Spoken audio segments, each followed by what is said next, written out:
are listening to The Wave Northwest, bringing you the absolute finest in arts and entertainment from the great Northwest and beyond.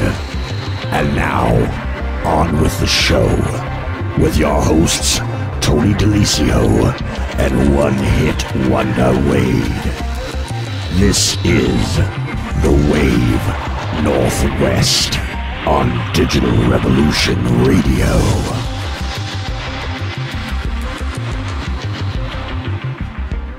All right, here you got a story about a brain.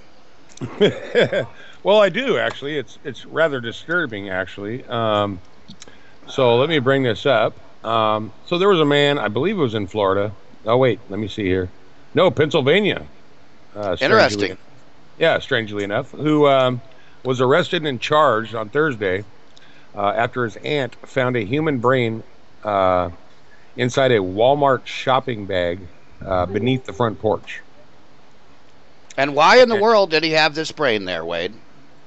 Well, I don't think it was for smarts. I think what they finally figured out was that he was using that brain to get high. Like, you know, everybody finds all these new ways to get high, and this is a new one to me, and extremely disturbing. It was a preserved brain from a laboratory, which was soaked in formaldehyde. And I don't know if you've heard anything about Sherm, but Sherm is a marijuana cigarette dipped in formaldehyde, which makes you hallucinate or whatnot. But he just fast-tracked the whole formaldehyde thing and went right to the brain. Yeah, that's disturbing to say the frickin' least. Yeah. You know, why that thing wasn't rotting and just why it didn't make him sick, I don't know.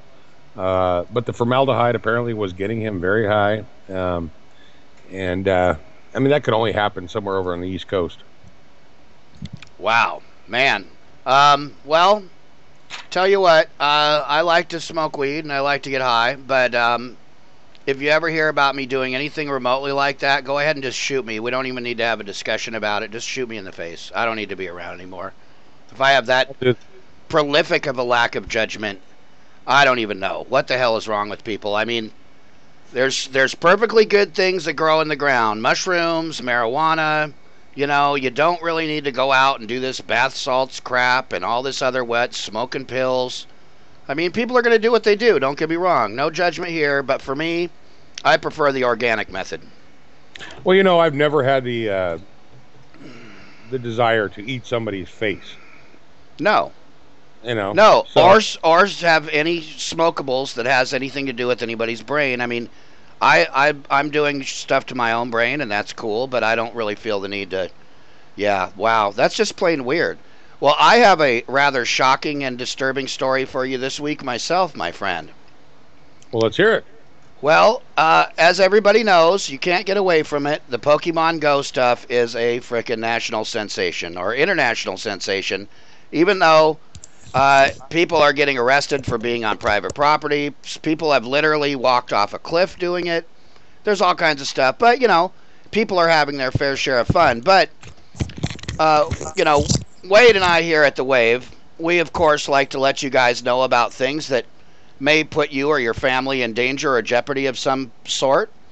So it's only fair to let you guys know that Pokemon Go has some direct links or direct-ish links to the CIA. Pokemon Go was created by a company called Niantic, which was formed by a guy named John Hankey. Hankey also happened to found a company called Keyhole. What does Keyhole do, you ask? Well, if you go to Keyhole's website, you can't. It just takes you straight to Google Earth because Keyhole was acquired by Google back in 2004. Wow, that's so shocking. Right? Check this out. Yeah. Before that, Keyhole received funding from a firm called InQtel, a government-controlled venture capital firm that invests in companies that will help beef up Big Brother's tool belt. What's more, the funds InQtel gave Keyhole mostly came from the National Geospatial Intelligence Agency, whose primary mission is collecting, analyzing, and distributing geospatial intelligence. Now, some of you guys out there might be going, oh, these guys are crazy. That's just a bunch of stupid, crazy, frickin' conspiracy theory bullshit. But check this out. for any of you that got the app or can take a look at the app's privacy policy, here's a saucy little bit. This is a direct quote from the privacy policy. We cooperate with government and law enforcement officials or private parties to enforce and comply with the law. We may disclose any information about you or your authorized child that is in our possession or control to government or law enforcement officials or private parties as we, in our sole discretion, believe necessary or appropriate.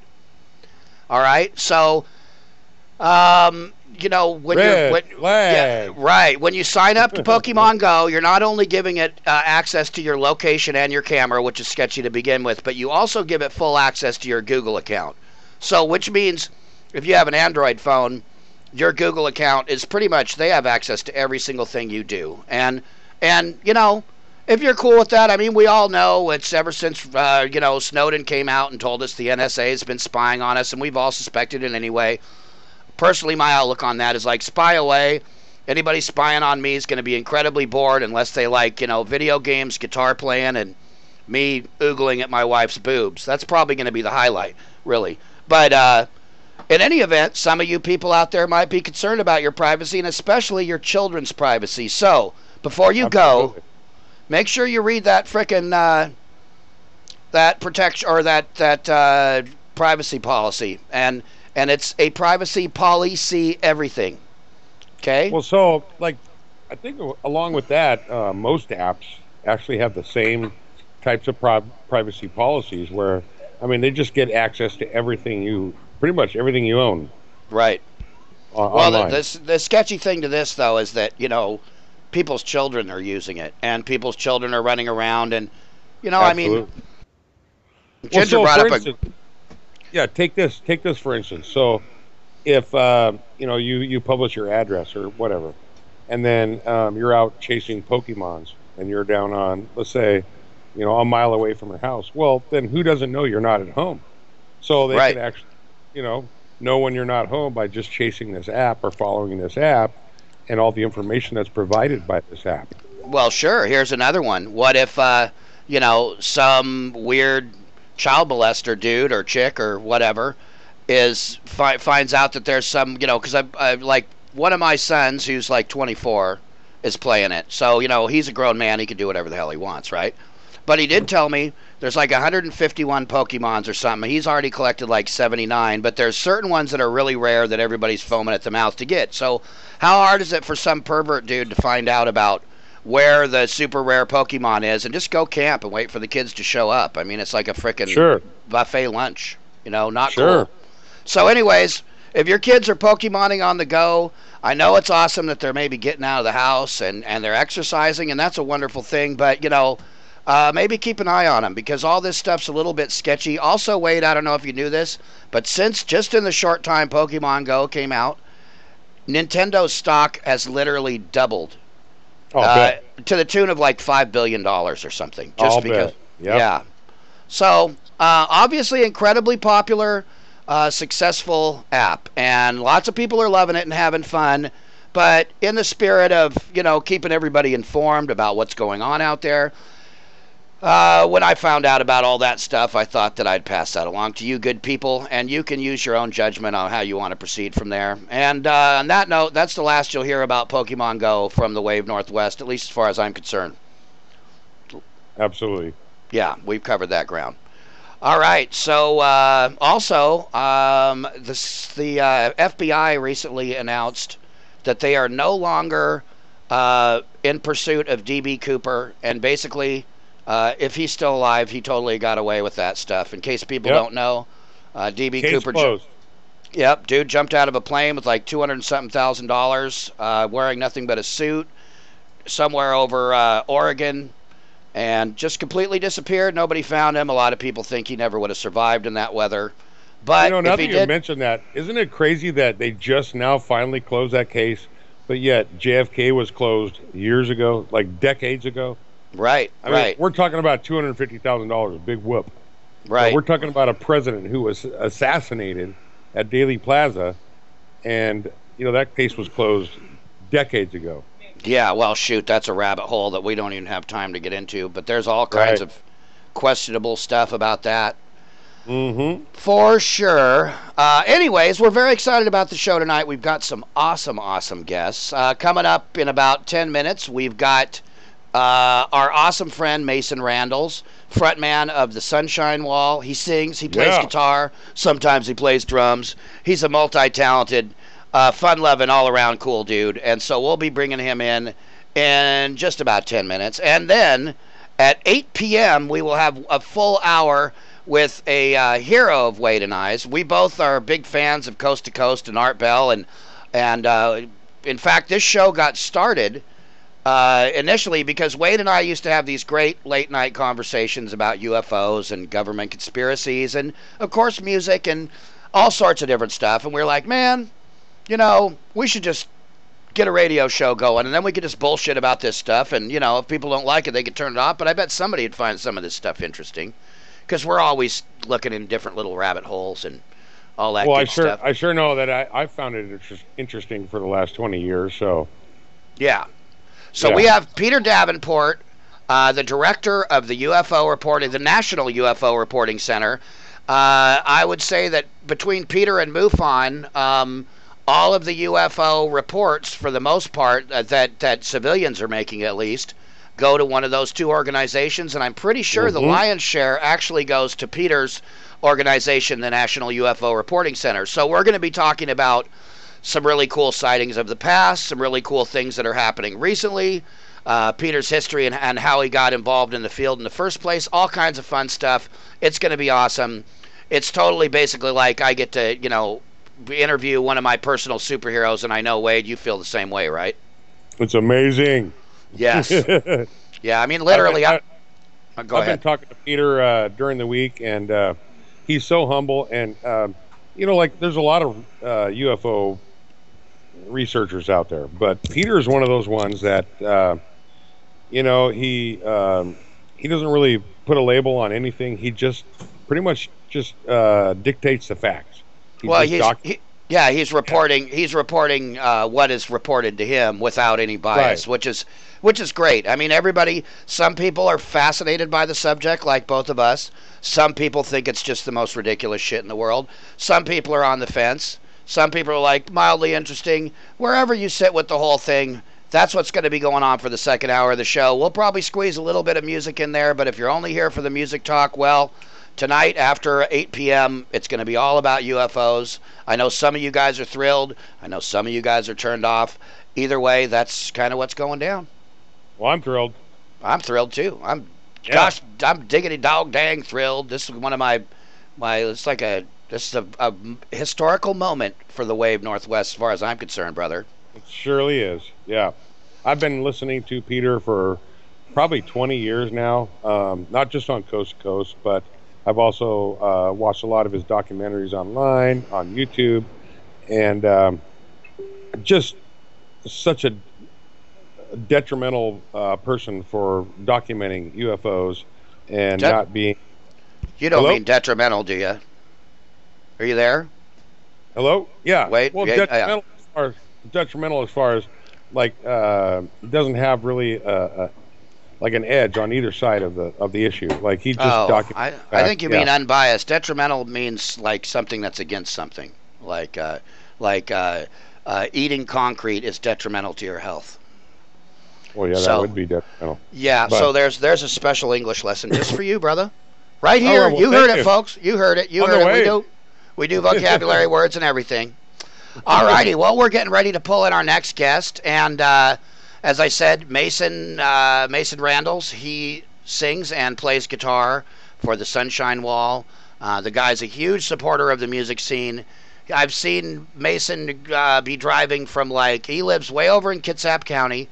He'll come over and catch a show in Tacoma, a show in Seattle, and a show all the way up in Everett. The dude puts some miles on his car, spends hours of his time supporting the scene, and He doesn't just do that because he's a crappy musician. He's a brilliant musician. He's just he's a big part of the community and a wonderful dude, and we're excited to have him on. And a great supporter too. Yes, very much so. Awesome dude all the way around. And so we're going to play a little bit of the Sunshine Wall for you from their brand new album that was just released last Saturday night. And this song is called Elephant. Check it out.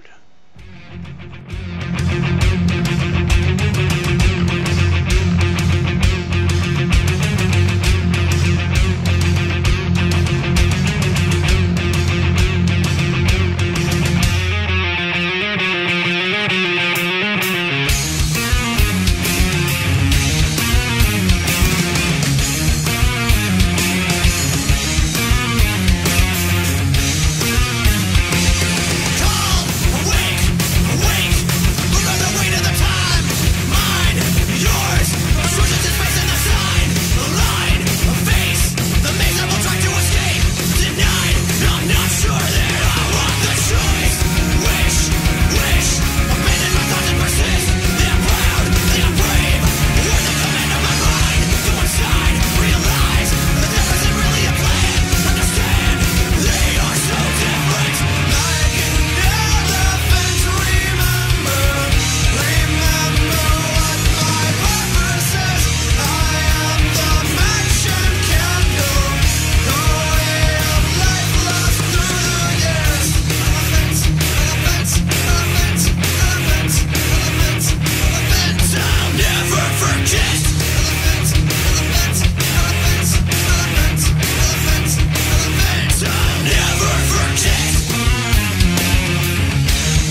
And we're back.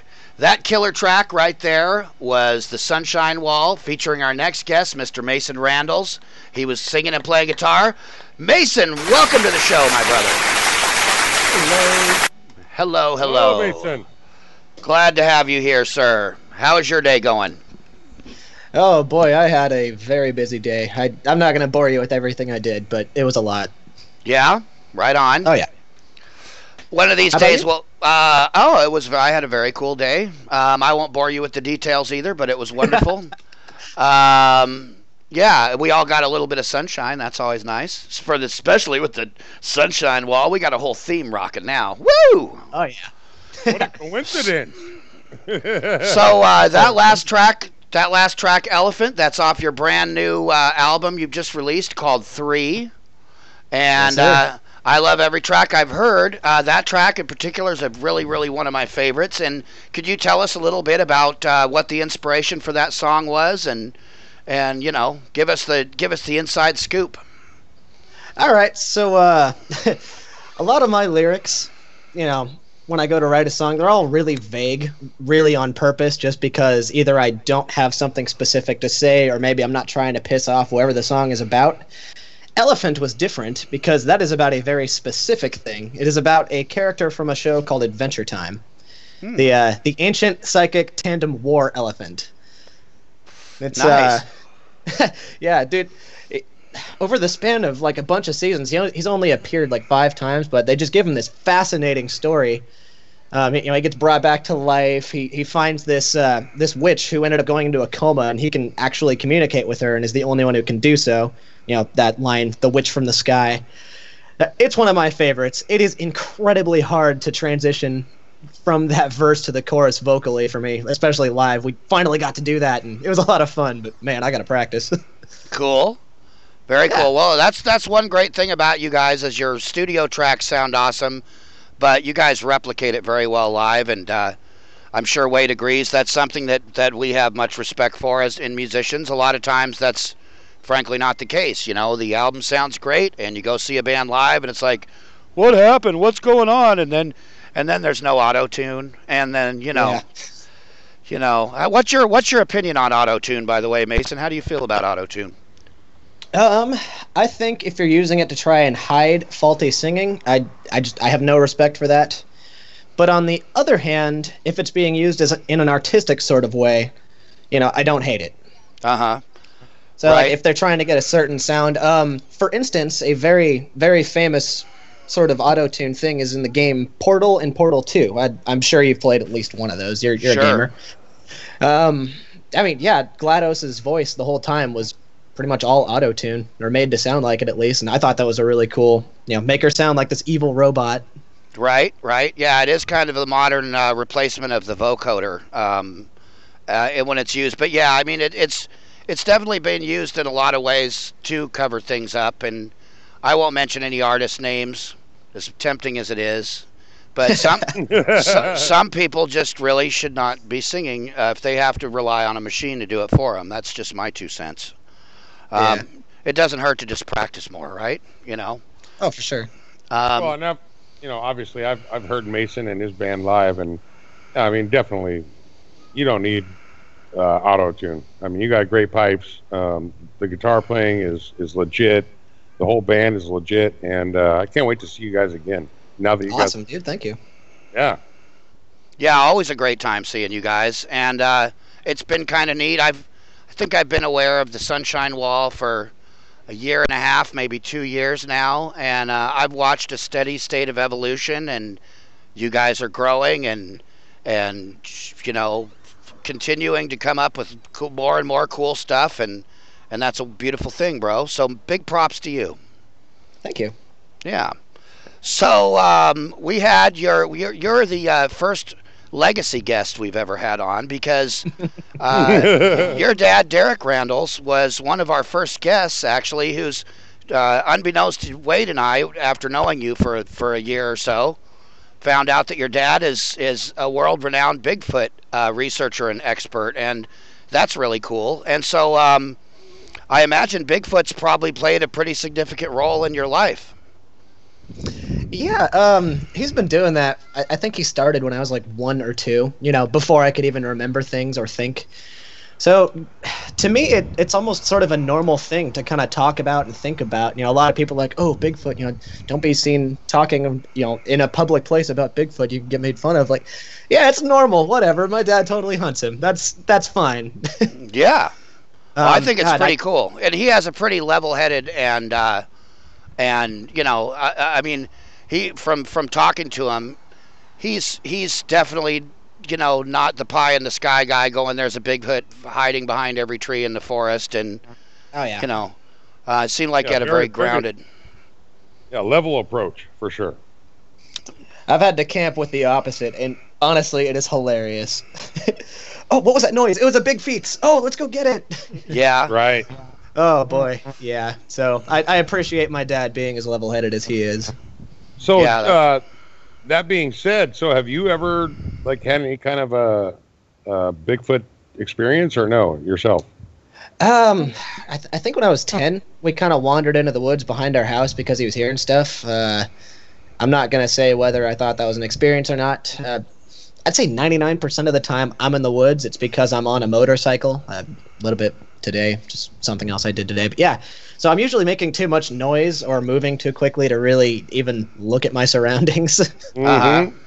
Yeah. I think that's the same with me. Like when I grow up, hunting and riding motorcycle in the woods, like really everything just goes by so fast. Like you would be really hard pressed to really notice anything other than what you're doing, like riding motorcycles or a beef like landing in your mouth at 40 miles an hour. Yeah. Like all that stuff goes by, you just don't see anything. You're just hauling ass. Oh yeah. Right. Yeah. Yeah. Well, we sure did. We sure did enjoy having your dad on the show.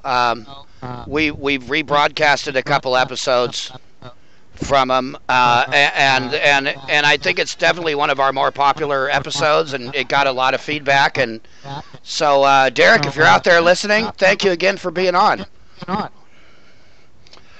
And right on. So back to the music. So, Mason, what's the Sunshine Wall got going on right now? What shows you got coming up? What you got cooking?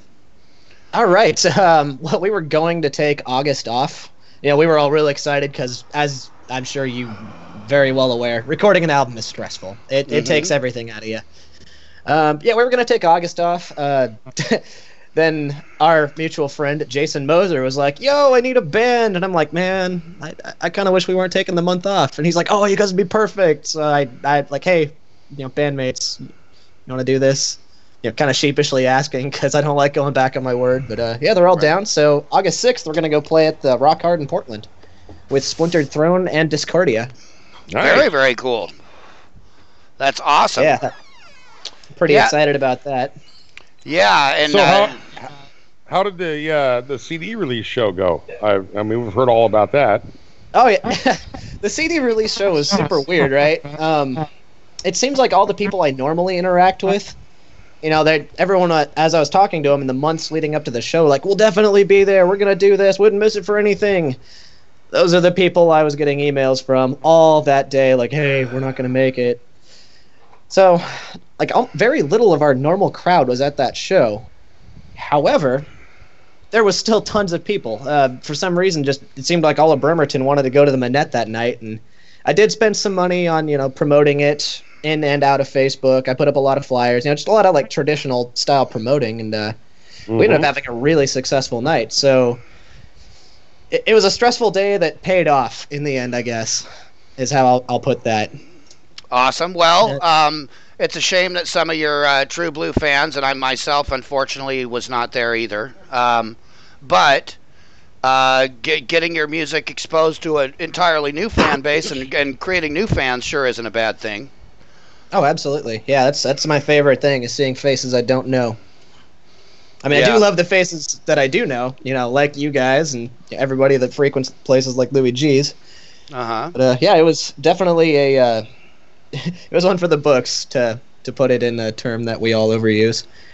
Well, that's awesome, man. Well, congratulations on a successful release. And are I have a feeling this album's going to serve you very well, my friend. It's very well recorded, and I'm not hearing a lot of filler on it. It's an album I could put on and leave on and enjoy the whole thing. And sometimes that's not the case. Oh yeah. Luckily, we know a lot of really talented people in cool bands, and they consistently put out killer shit. But some of these big, huge bands even that put out these $1 million videos and all that stuff, you get all excited and you watch a video and you're like, hell yeah, that's killer. You go get the record and it's like, wow, there's that and like one other song and the rest is just bleh. Oh yeah. So big props to you guys. Thank you. Indeed. If I may, I would like to do a bit of a shout out because I know he's listening. Our bass player Thomas Norman recorded and mixed the whole album.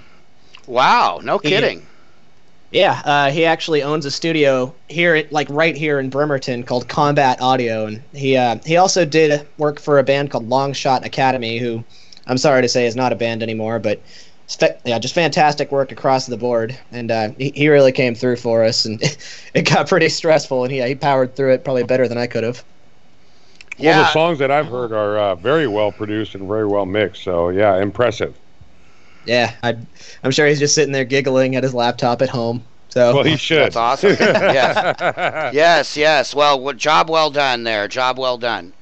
So you guys are playing at Rock Hard PDX. What was that date again?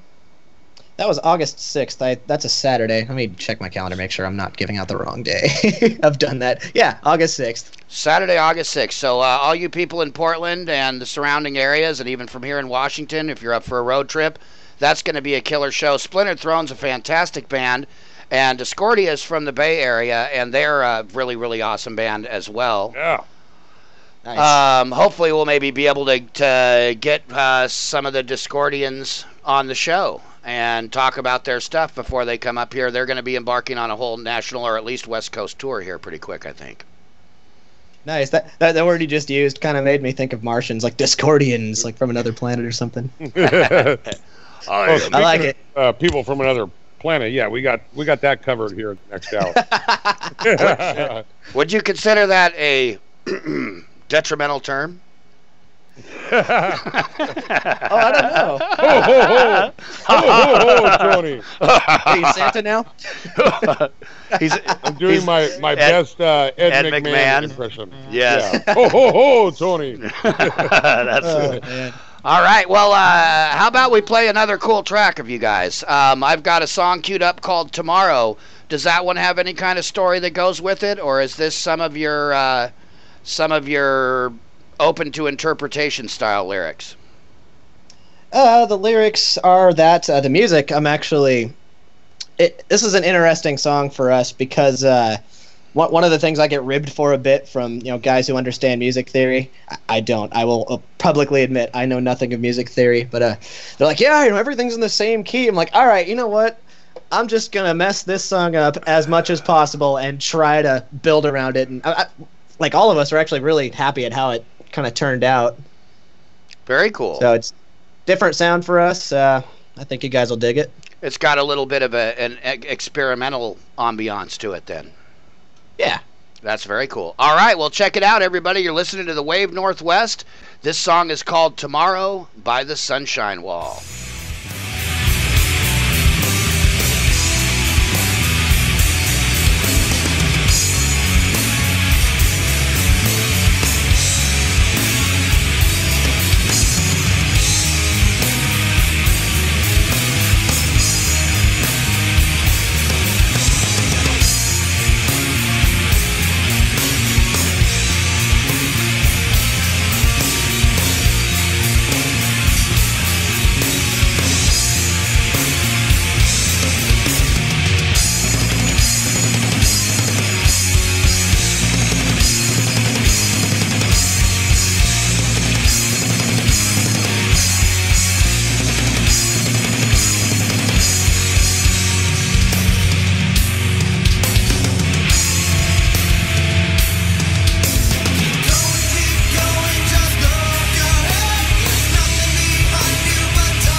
And we're back. You're listening to the Wave Northwest on Digital Revolution Radio. That song was called Tomorrow by the Sunshine Wall. Another great, great song, Mason. That's awesome, man. I'm so happy for you guys.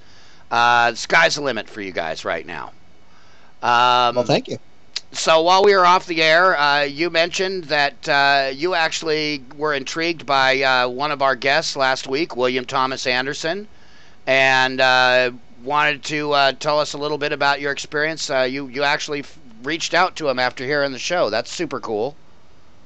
Yeah, I mean, we're kind of at a point where like I have no experience as a band manager. It's my first time doing something like this. I've always been the drummer, just show up to the gig and play and be happy. So yeah, I mean, I reached out to this guy. Like, I have no idea what our next step is supposed to be. If you'd humor me, I'd love a little advice. And yeah, he ended up talking to me for like an hour, and just super nice dude. A lot of very helpful things he had to say to me. And just, William, if you're listening, like, dude, we're working on it, and thank you so much. Yeah, William's a really bright guy, and he's got a lot of really neat things going on, and that's so awesome that you heard him on the Wave and liked what he had to say and decided to hit him up. Great dude. Yeah, always swing the bat. Heck yeah, he's a great dude for sure. Awesome. So you got the show coming up August 6th. And after that, are you going to resume your kind of chilling out for August motif, or? Yeah, we're going to be scaling back our shows a bit. I think one of our issues with draw, I mean, a lot of people like saying, like, yeah, you guys are excellent live, but our draw, I don't feel is where it should be. Mm-hmm. So a part of that is kind of overbooking. I think there was a month earlier this year where we played Bremerton 3 times. Like, of course, nobody's going to go to those, so we're changing up our strategy a bit. We're gonna really, really focus on perfecting what material we have, coming up with new stuff. I'll tell you straight up, we're going with a different guitar tuning for our next album. Oh wow! Yeah, just kind of change things up a bit, and really onward and upward. Like, I'm very happy with 3. I'm very proud of 3, and sales have been really well, especially online so far. If you're listening and you've bought it, thank you. We appreciate you. Yeah, I mean, we're just trying not to rest on our laurels too much, and just really trying to take a different direction. And what is the future for the Sunshine Wall? We're working on it. And Tony, I think it's very detrimental. The word of the day.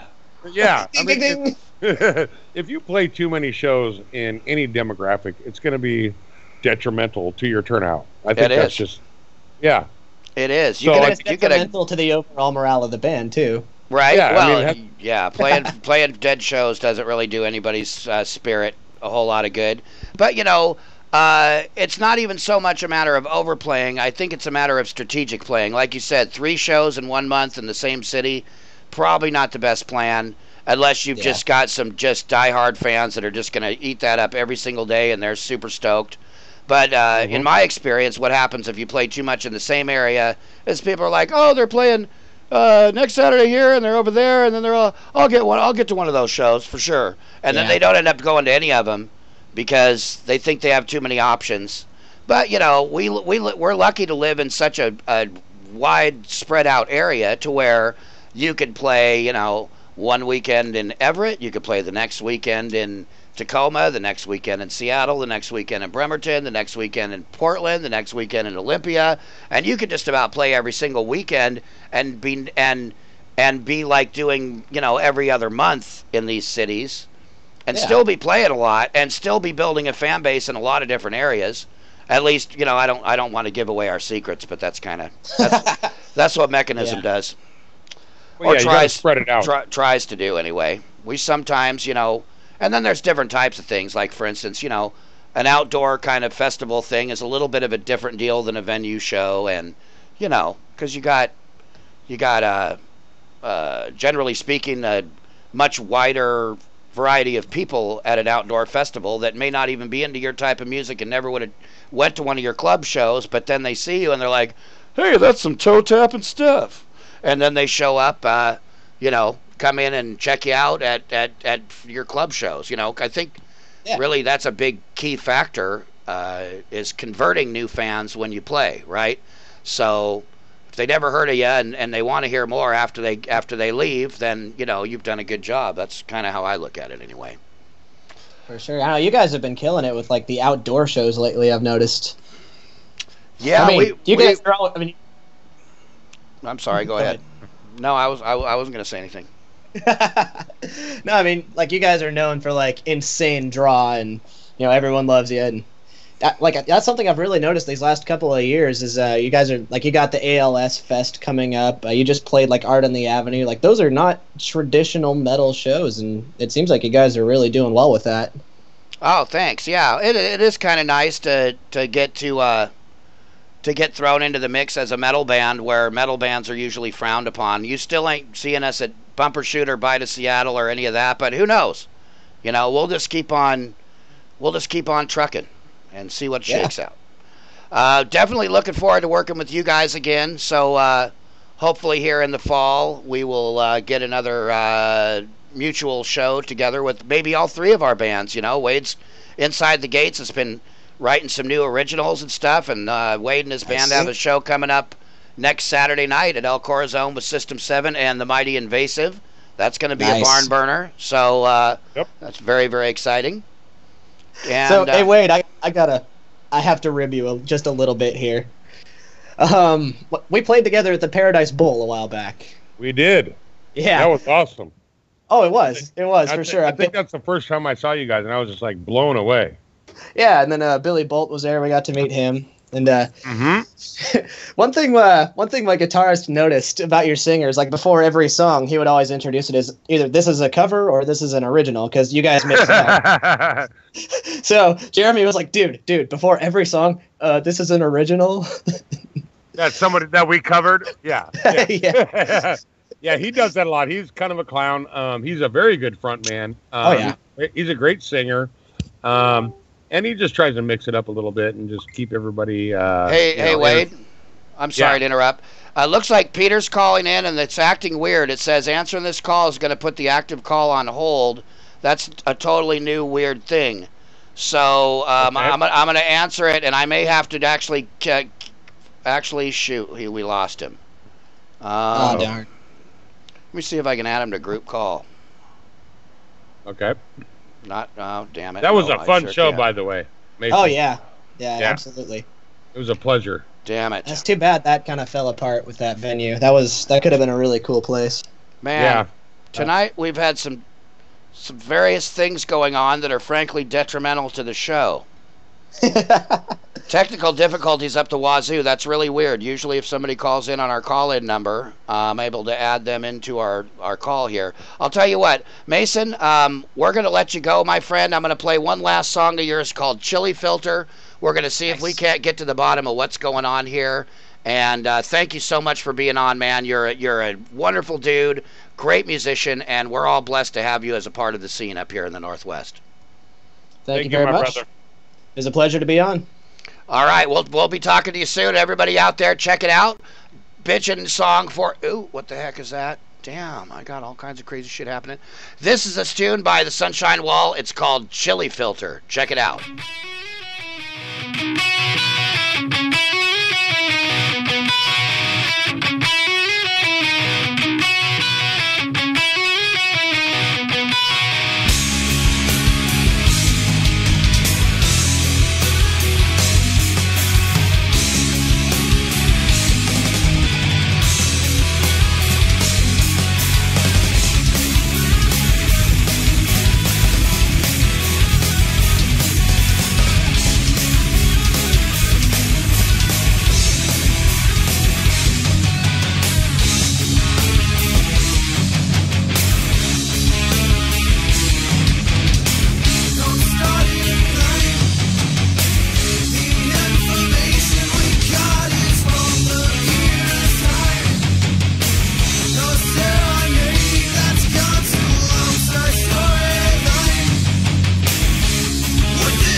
All right, ladies and gentlemen, we're back. You're listening to the Wave Northwest on Digital Revolution Radio.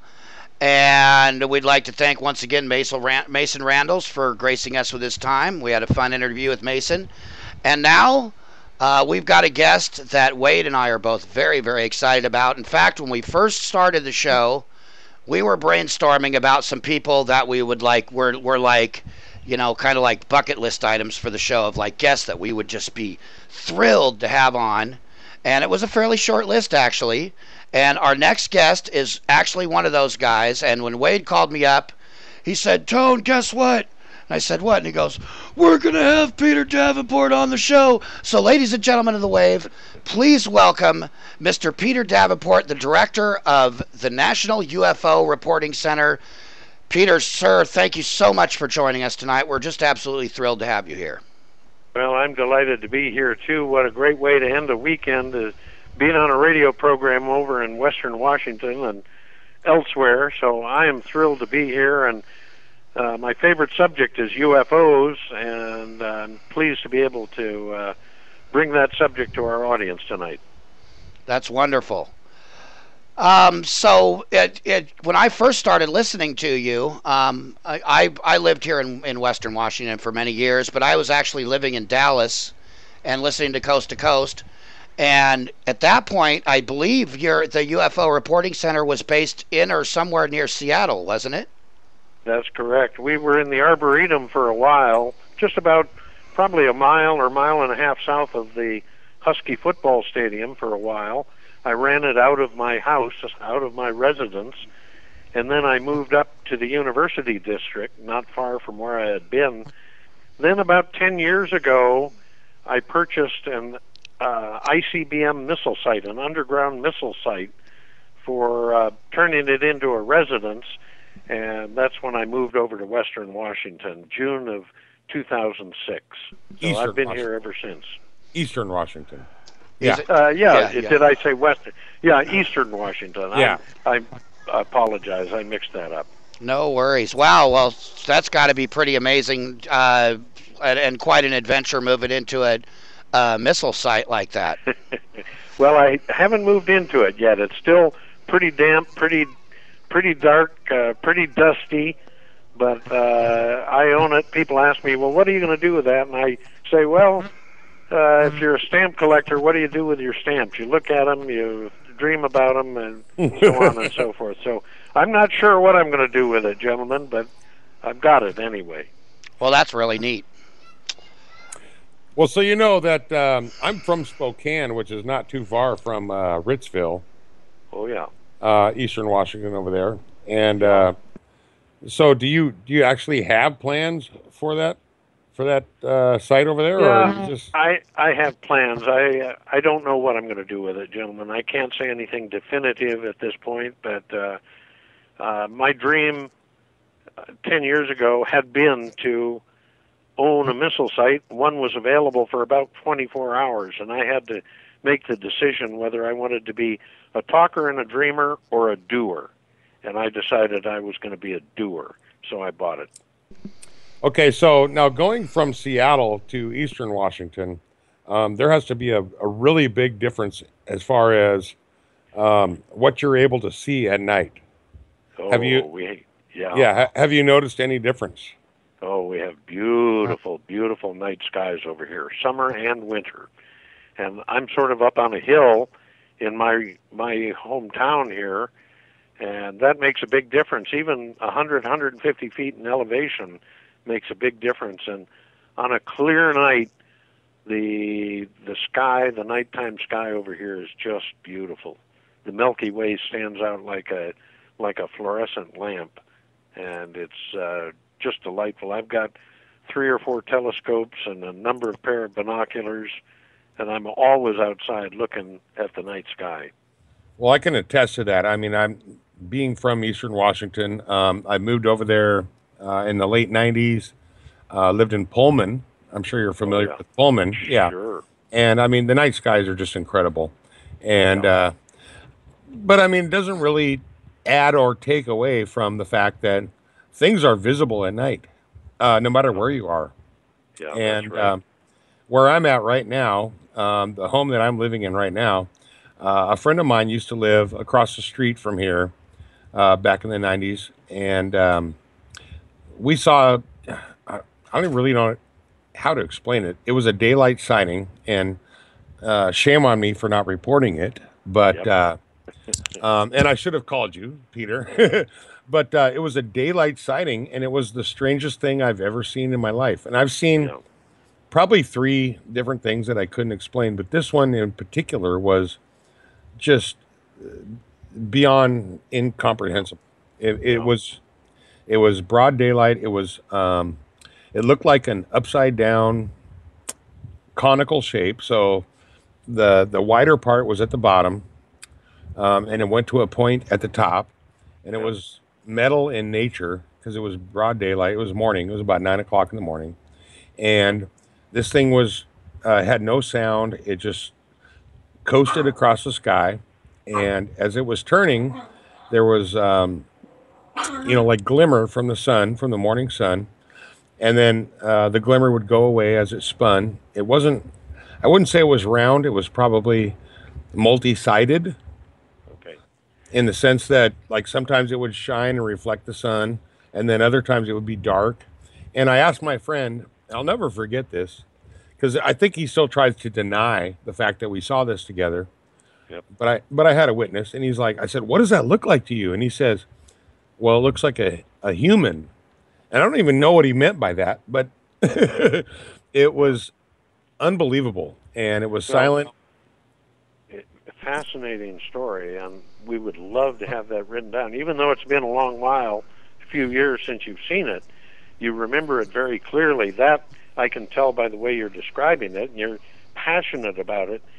Here's a factoid that will shock you, perhaps, and even our witnesses. It is my estimate, after 22 years of full-time UFO work, it is my estimate that out of 20,000 people like you who've had a dramatic sighting of something very, very unusual that could well have been a genuine UFO, out of 20,000 Americans, adult, competent, clear-thinking Americans, only one will have written it down. 1 out of 20,000 reports. Wow. Why do you think that is? Isn't that odd? Yeah, why do you think that is? I don't know. I think people are just lazy. They should know about us now, or about the fact that there are people who investigate the UFO phenomenon, and I don't know. It is a greater mystery to me why so many people do not report their UFO sightings than the UFOs themselves. I'm accustomed now. I'm comfortable with the fact that we are being visited routinely by UFOs. That's what the data say to me. But what I cannot understand is why so few people report them, and why so few people talk about them or accept the concept of the visitation of our planet. It is very bizarre. I think it may be the case that UFOs don't touch down very often because they know just how strange the human being is. Well, do you think a lot of it is based on ridicule? Well, it can't be, because when a person submits a report to the National UFO Reporting Center or to MUFON or UFOs Northwest, or there are a number of organizations like mine, MUFON. Virtually all of them guarantee anonymity. So if a person sees a UFO and submits a report to say my facility, there's no ridicule. Nobody will ever know who submitted the report except for me. Well, so it can't be ridicule. Well, I think the way that ridicule possibly could play a role in that is that the ridicule and the ha-ha factor, the way that the media has handled the subject for the last several decades, because of that, a lot of people that have those experiences are hesitant to tell their close friends, their family, almost anybody. But I do know that's possible. that most people that have a sighting like that, generally speaking, take an interest in the subject and more than likely would end up at some point hearing you and finding out that there is a good quality place where they're going to be taken seriously and not laughed at or put down, or you know, that their information's important and useful, and that you'd actually want to hear it. And I would hope they would provide contact information, but in the extreme, they can submit a report anonymously. Nobody will ever know who submitted it, but it's very inconvenient for investigators when people do that. But, you know, you raise an interesting point, and my response is, have Americans become so frightened by every shadow in the forest that they're afraid to speak? Mm-hmm. Yeah. Well, it's bizarre. It is truly bizarre. Well, so I encourage people, irrespective of whether their sighting was 8 minutes ago or 8 decades ago, to write it down. Don't talk about it. Write it down and submit a detailed written report, most of all to preserve the data surrounding the report. And a lot of people say, well, what difference does it make 6 decades after the event? Could make a heaping big difference, particularly if they saw something that was seen somewhere else in the country at about the same time on the same date. So it's very, very important from my vantage point, very important for people who believe they've seen UFOs, no matter how long ago it was, to write it all down and submit a written report. And I encourage our listeners, and I would estimate that probably 20 or 30% of the adults listening to this program have had what they believe to be UFO sightings in their past. I would encourage them after this program to immediately sit down at a computer and write out a detailed report, submit it using our online report form on our website at ufocenter.com.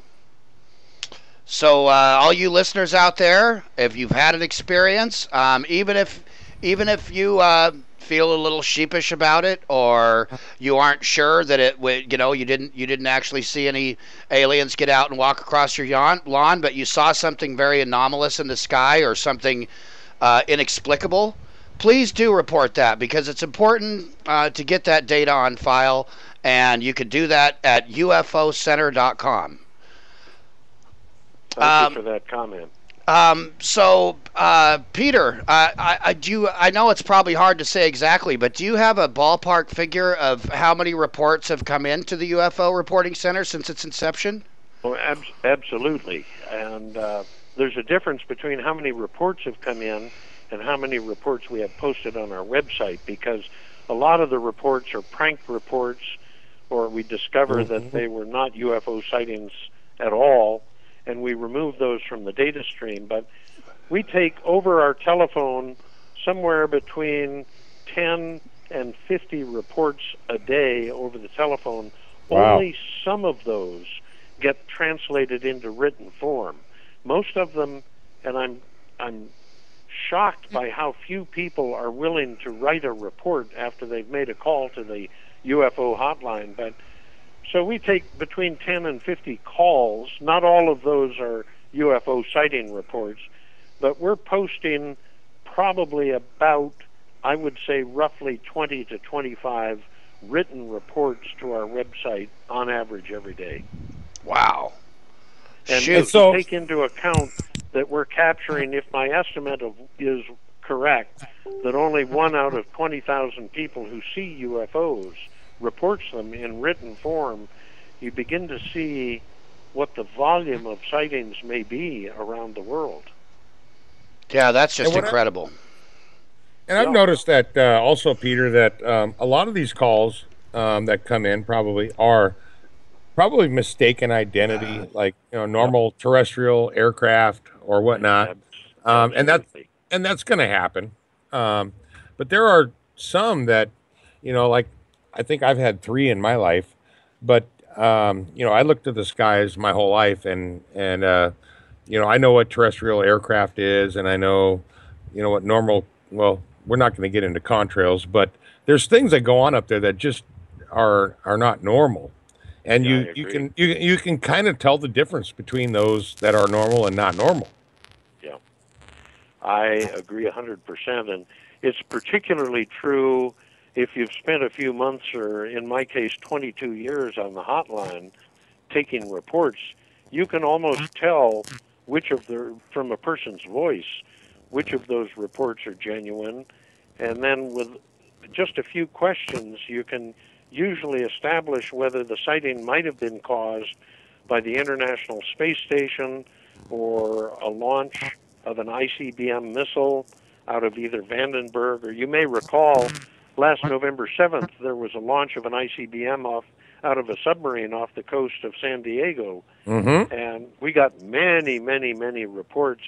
And I'm so accustomed to taking reports of rocket launches that I can usually pretty quickly establish that it wasn't a UFO.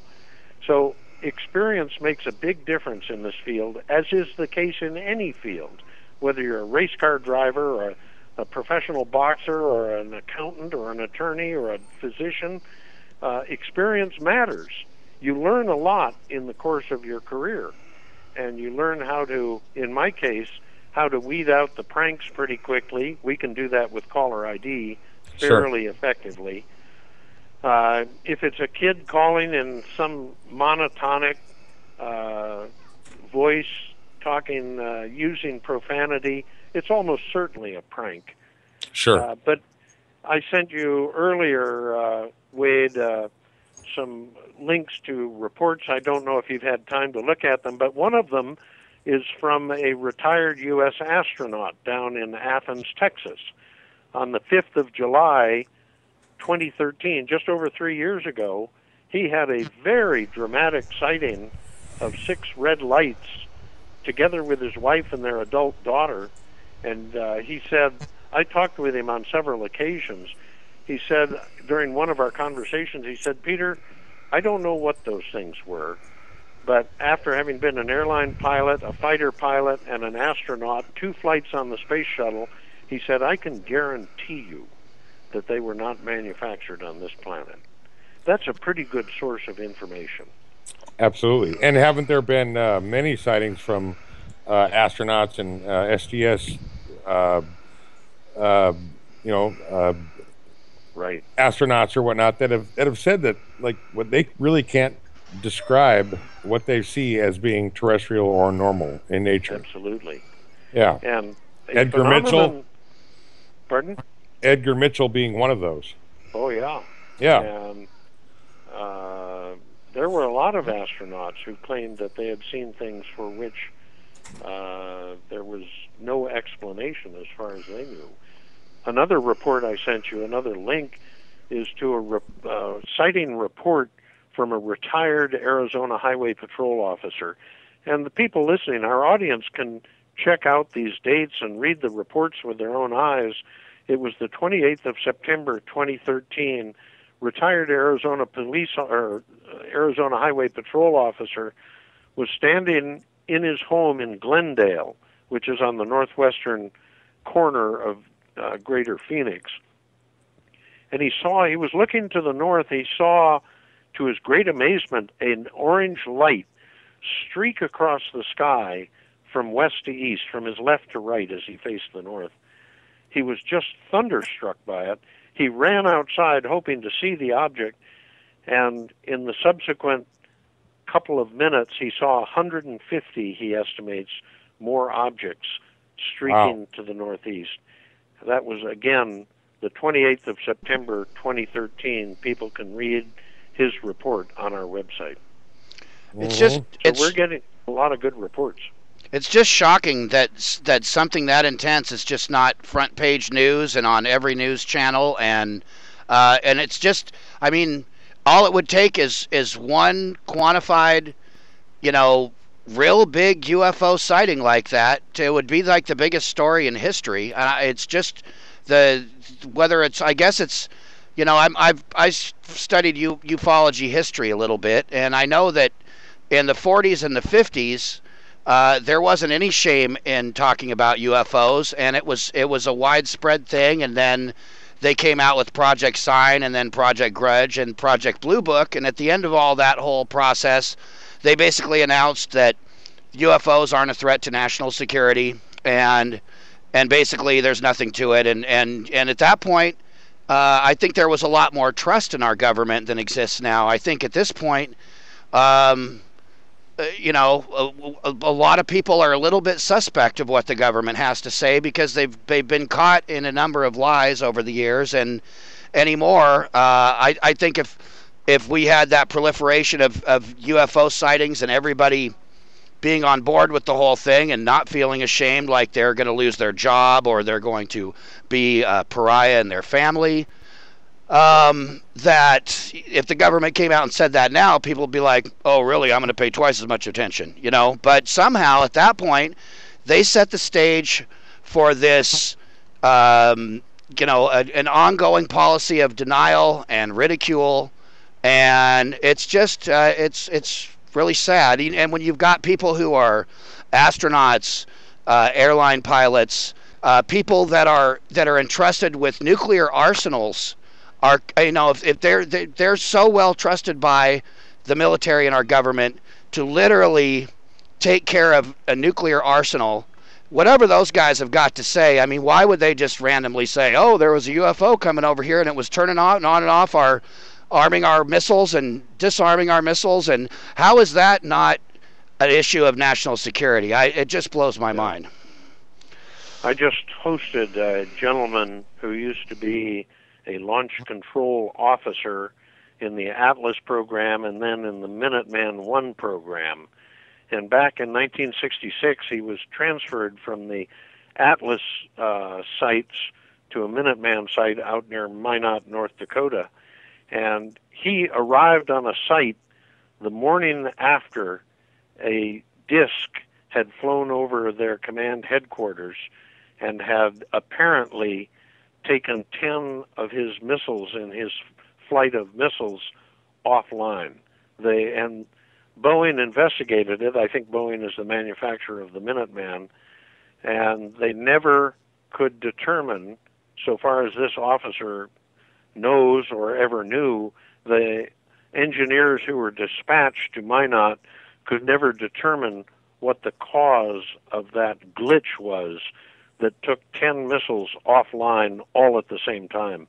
Very, very interesting story, and he's writing a book on the subject. It'll be out probably this year or next. And hasn't that also happened in Russia and other countries as well? Apparently, it's alleged that's the case, but I have no personal experience in researching that issue.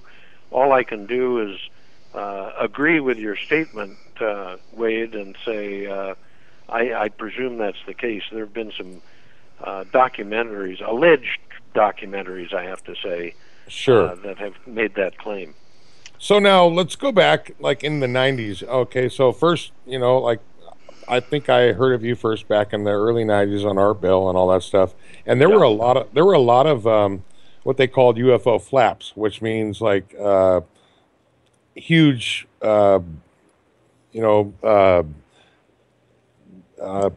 increases in sightings, yeah, like big time sightings, like Gulf Breeze or whatever. And then all of a sudden, it seems like those have diminished for some reason. And I don't know if it's just people are not reporting them or if it's just the actual sightings have decreased. Well, they do run in cycles. I agree with your assessment, Wade, and we don't know why. One of the things I would share with our audience is you have to be very careful to distinguish between the number of UFO reports and the number of UFO incidents, because one incident, for example, can generate hundreds of reports. The Phoenix Lights is a case in point. Sure. Probably the most dramatic UFO event in the history of modern ufology. Took place back March 13th of 1997. Most people know about it or have heard about it.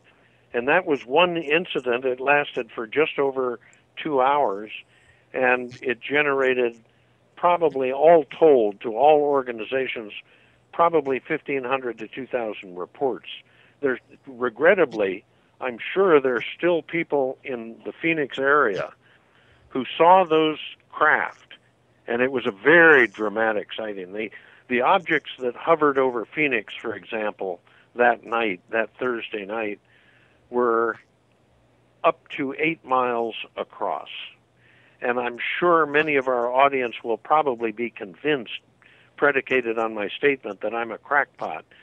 But I am not. We have very accurate data on how high the object was. We have very highly accurate data on how large they appeared to be, for example, relative to a full moon. And one of the objects that hovered over Camelback Mountain, for example, over the home of Sue Watson, she just spoke down in McMinnville, Oregon at the McMinimans UFO Festival in May of this year. Did an excellent job of it. She estimated that the object that hovered over her and her 4 children subtended an arc of 135 degrees above their heads. In other words, hold out your arms and spread them 135 degrees apart, more than a third of a circle. That's how big the object was above their head.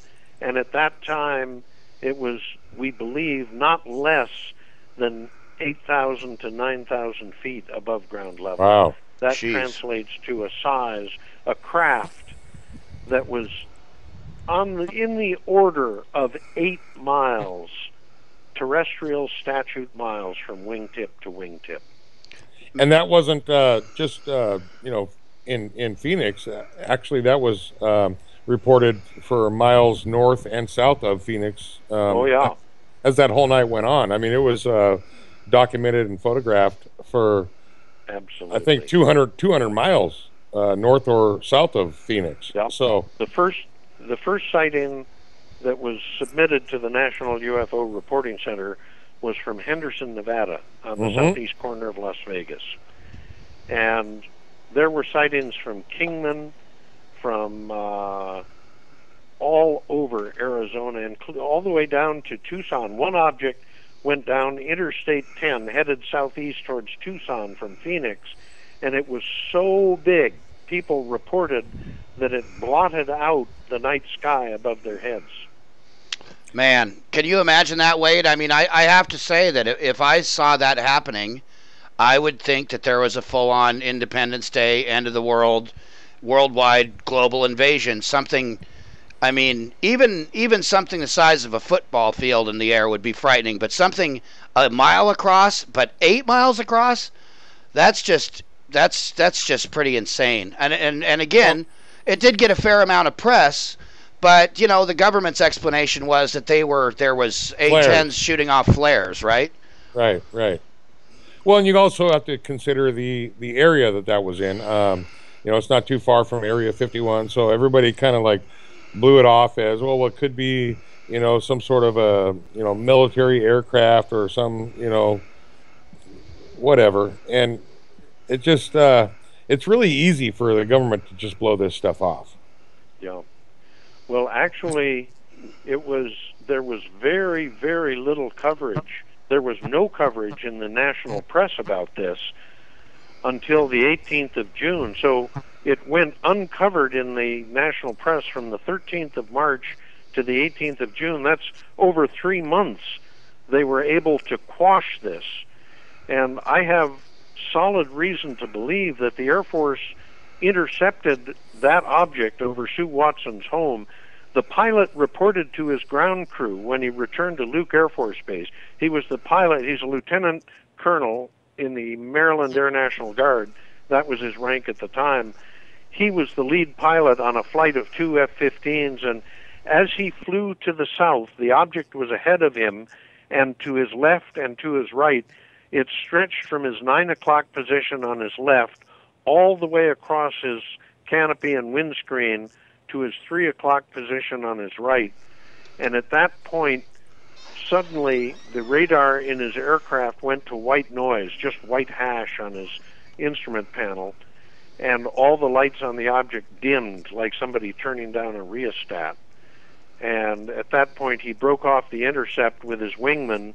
They returned to Luke Air Force Base, which was just 15 or 20 miles to the west of where they were. So it didn't take them long to get home, and I'm sure they were very anxious to be back on the ground after that intercept. But it was a very dramatic sighting. I love talking about it because we have reason to believe, those of us in the UFO field have reason to believe that U.S. military forces were elevated from Defense Condition 5, skipping 4 altogether to Defense Condition 3. Exactly. And as a result of this incident. And the military was very, very badly shaken by this incident. I'm sure of it. Absolutely. Well, and it goes back to like 1951 above the White House, the lights above the White House. I mean, like, right. we scrambled jets. That's the thing, is that, you know, we've publicly actually, scrambled jets to be a formidable, offense to these things or whatnot, and they're still, even though they scrambled these jets, they're our military, they still deny the reports that it was anything. Yeah, they're just lying to the American people. And the biggest question of all in ufology, and the one that concerns me and keeps me up late at night, is whether an alien force has succeeded in getting some kind of influence in our government, whether it be blackmail or who knows what it could be. But that is one thing that might explain why so many government leaders, so many presidents, absolutely and categorically refuse to talk about this situation, because they could be being blackmailed. And that underscores the importance of the work that I do and that MUFON does, and everybody else who's a serious-minded investigator and worker in the UFO field. Well, sure. You look at Obama, you look at Jimmy Carter, you look at all these guys. They've tried to bring it up. They've tried to bring it to the table, but they're so generic in their explanations that it makes you wonder if there's somebody above them that, they're just not allowed to talk about it. Yeah. What they're doing is just foolish by my measure. They should call a press conference and say the UFO phenomenon is real. We've detected these UFOs for ages. I'm sure it goes back to the 1940s with the development of radar. For example, we all read in articles, newspaper articles, that the U.S. military, most of all the Navy, was able to track gloves and tools that astronauts dropped while they were working out in space.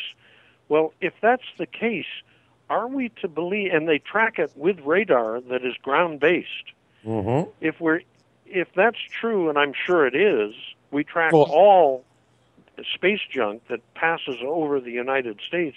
If that's the case, are we to believe that they could not detect a 30 or 40-foot diameter disk, much less 120 or 150 or 200-foot diameter disk, or a craft that's 8 miles from wingtip to wingtip? Of course they must be tracking them. They must be detecting them every day, and they're lying to the American people. STS-80. It sure. STS-80. I mean, for instance, it's not just ground-based, like you said. It's also satellite-based. I mean, they have so many ways to track all this stuff that's floating in our atmosphere. How do you deny that? Yeah. Well, they've succeeded in doing it, and that's because the press lets them get away with it for free. And the press is just sort of a toothless lapdog for the government these days. In fact, the Seattle press, I'm roundly disappointed. On the morning after the Phoenix Lights, I called the UPI offices in Seattle. What I didn't know at the time is it was just a telephone link that went down to Los Angeles to the UPI offices there, United Press International. And I talked to a guy, and I'm going to share his name. His name was Joe Fossbender. And I said, Joe, are you aware of what happened over Phoenix last night? He said, no, Peter, what happened? And I'd given him material on UFOs before, so he knew who I was. And I said, well, we don't have the facts yet. In fact, it took us weeks or months to figure out what had happened. But something very dramatic. And I said, well, you'll have to call me another time because we have breaking news. The most recent polygraph tests for Mark Furman have just been released. This is after O.J. had already been acquitted. Right. So the polygraph tests, the latest, most recent polygraph tests for Mark Furman took precedence over the Phoenix Lights. Well, it's bizarre. I think, well, it's a matter of distraction. I think a lot of it. I don't know. I think it's just denial. It's Yeah. sloth, lethargy, incompetence, and denial. I've given one journalist in Seattle a whole bunch of UFO stuff as it's happening, and he's refused to cover it. And I say, Eric, what's the deal here? And he said, well, UFO reports are now passé, as if the news depends on what's de rigueur and what's chic and what's passé. Sure. It's disgusting. Yeah, I mean, if Miley Cyrus dropped a lollipop on an anthill, that's bigger news than an 8 mile across craft being witnessed by thousands and thousands of people. In fact, you know, right after that happened, as I recall, they threw a press conference, and Governor Simonson came and they had the guy come out in the alien suit, and they sort of just made a big laugh out of the whole thing. And because he was under a lot of pressure, because people were in a state of panic, as well they would normally be. I mean, you see anything like that huge in the sky, I would be panicking. I would be freaking out.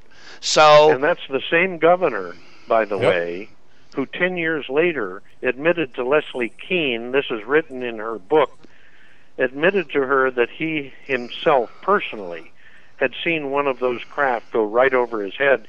He was a former U.S. Air Force pilot. I don't know if a fighter pilot or what, but he must have realized instantly what he was looking at, and he lied to his constituents for a good 10 years. Yep. So it's going to be left to us, that is, UFO investigators and hosts on radio programs, to bring this evidence and bring this news to the American people. If we're being visited by intelligent creatures from other parts of our galaxy, or even other parts of our universe, I think that's a newsworthy item. And it's very important that we bring it to the attention of the American people.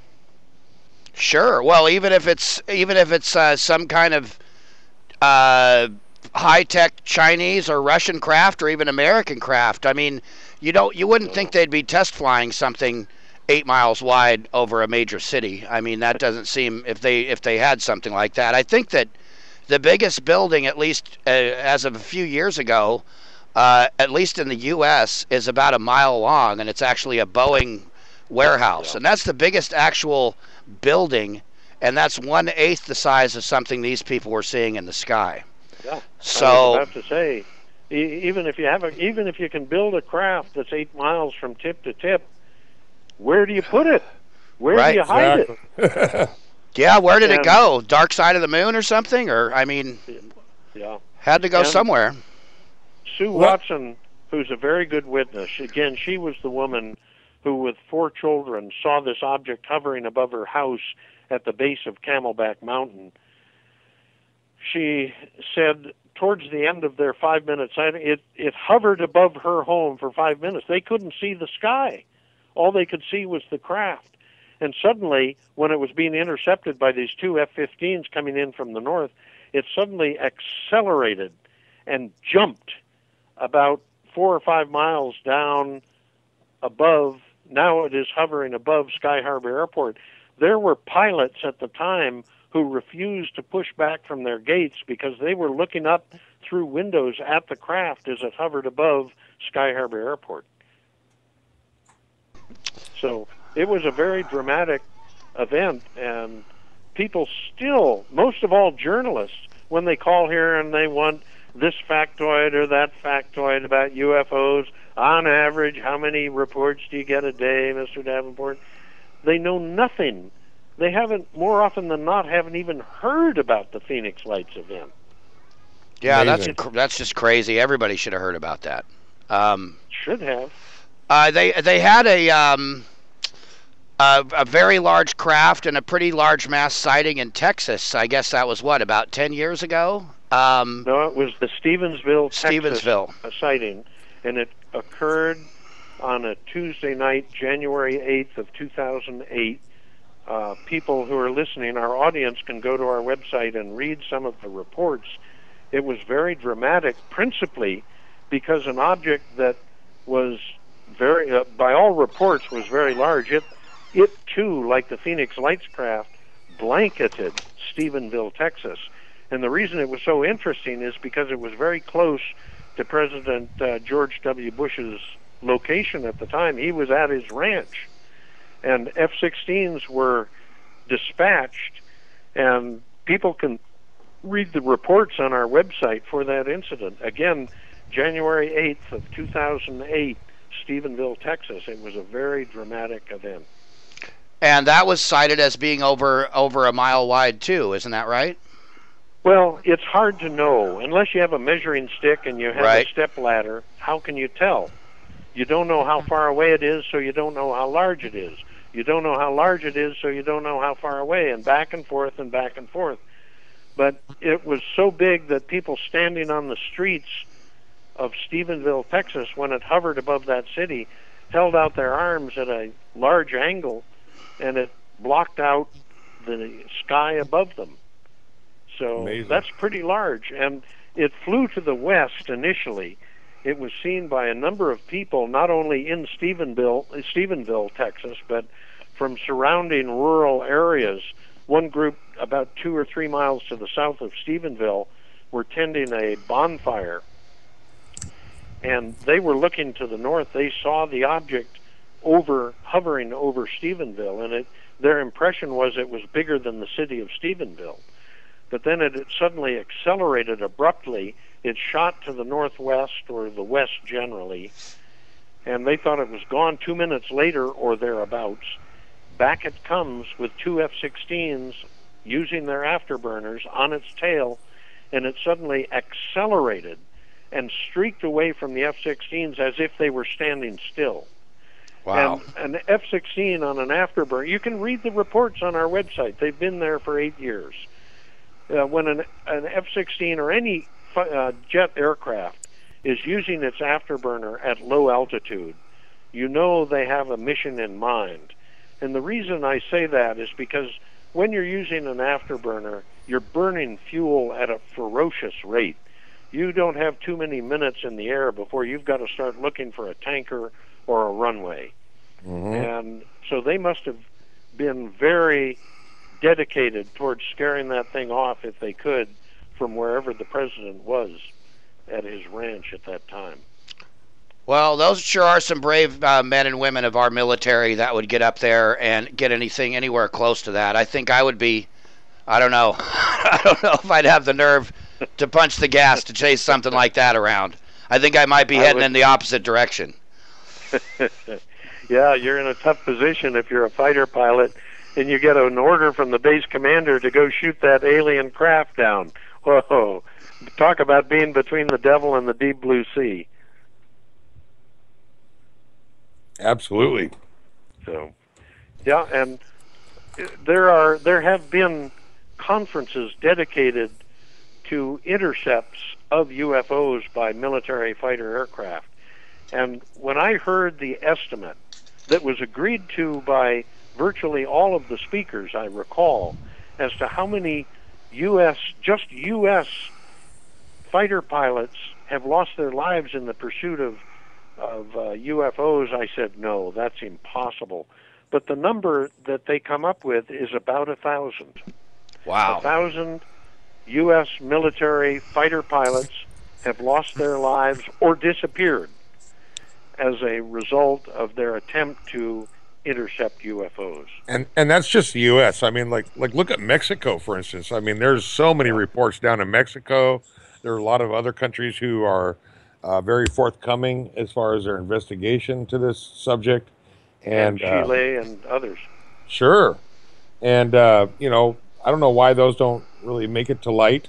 But, I mean, there's definitely a lot of investigation going on, and a lot of governments are very forthcoming, and I don't know why the U.S. is just kind of keeping everything under wraps. Yeah. From listening to you on Coast and a variety of other sources, I've heard you over the last year mention on a couple occasions there's been kind of a trend or a proliferation of red orb sightings. That's something that's happening quite often. And is that still happening? Are you still seeing a lot of those? It's the most compelling event that's taking place in ufology.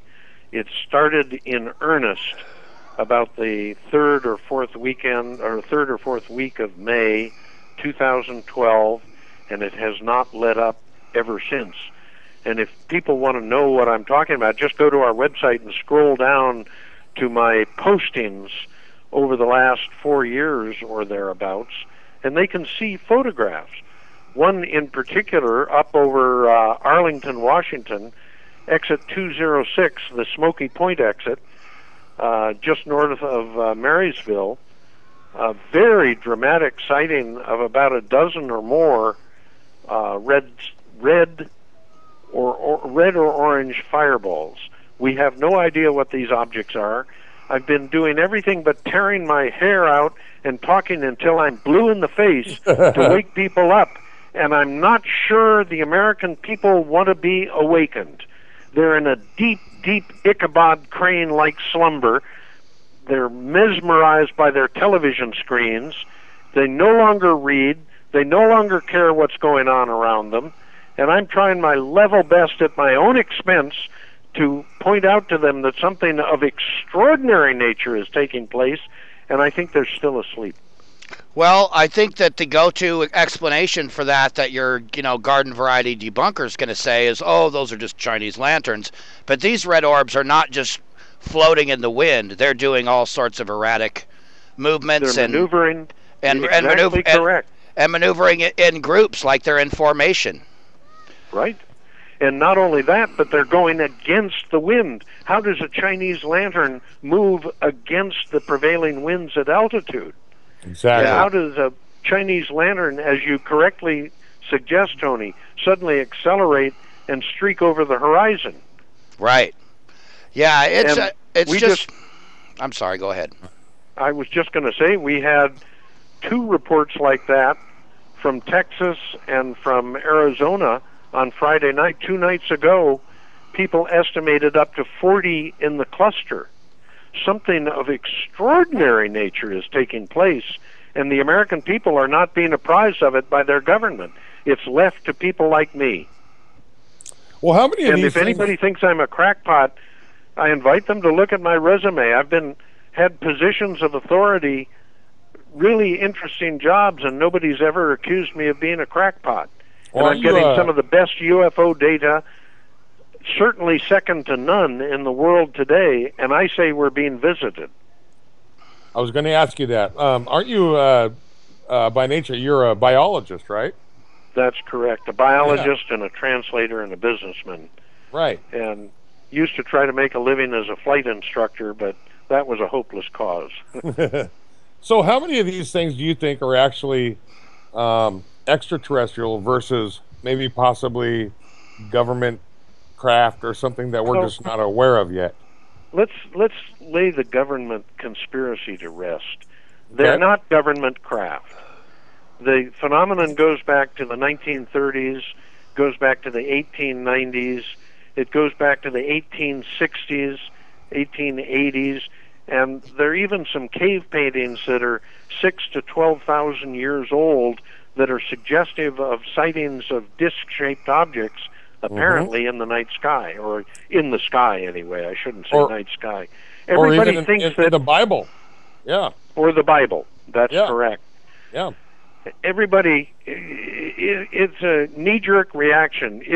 If I can't explain it, well, it must be the government that's doing it, because the government does strange things. But as you pointed out correctly during this program, would they be testing top-secret craft over your backyard?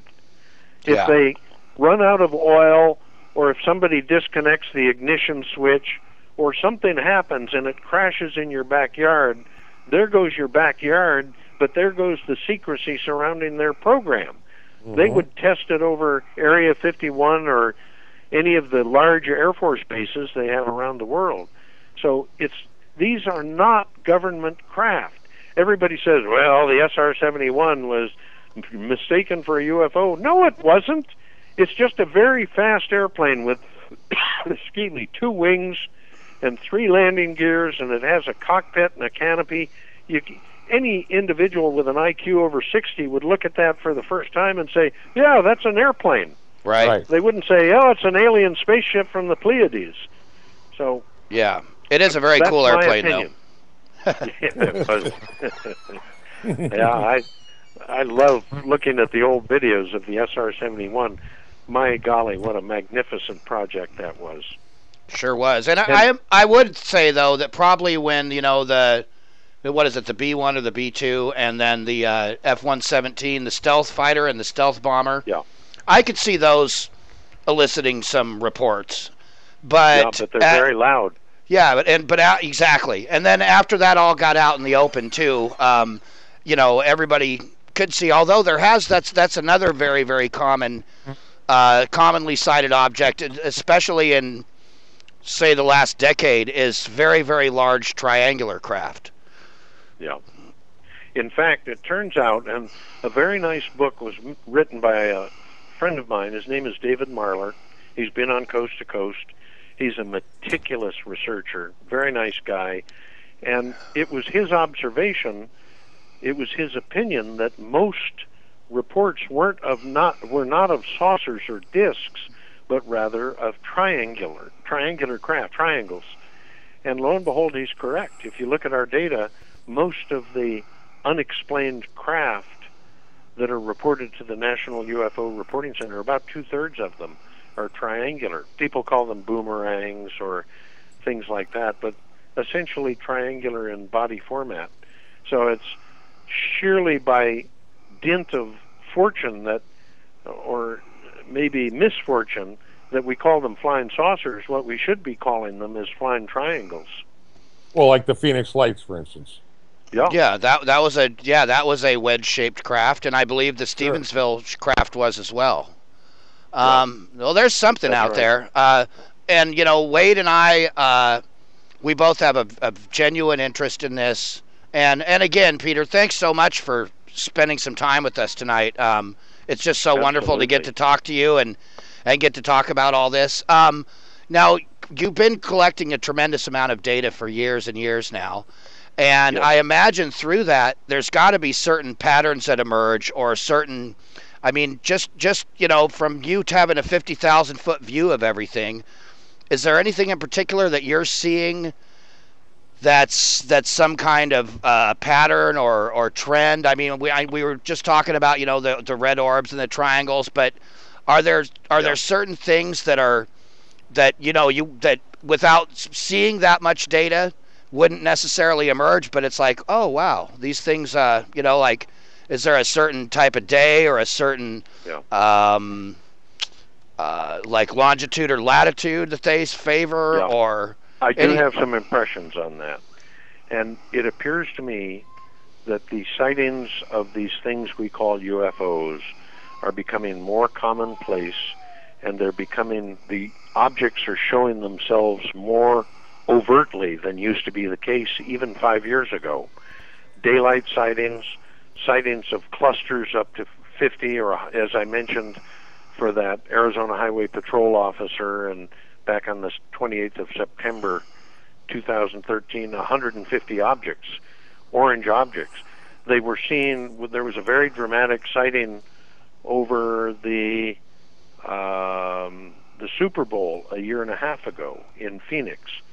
A lot of things are taking place that, to my eye, did not take place 10 years ago or 22 years ago when I first took over the UFO Reporting Center from its founder, Bob Gribble.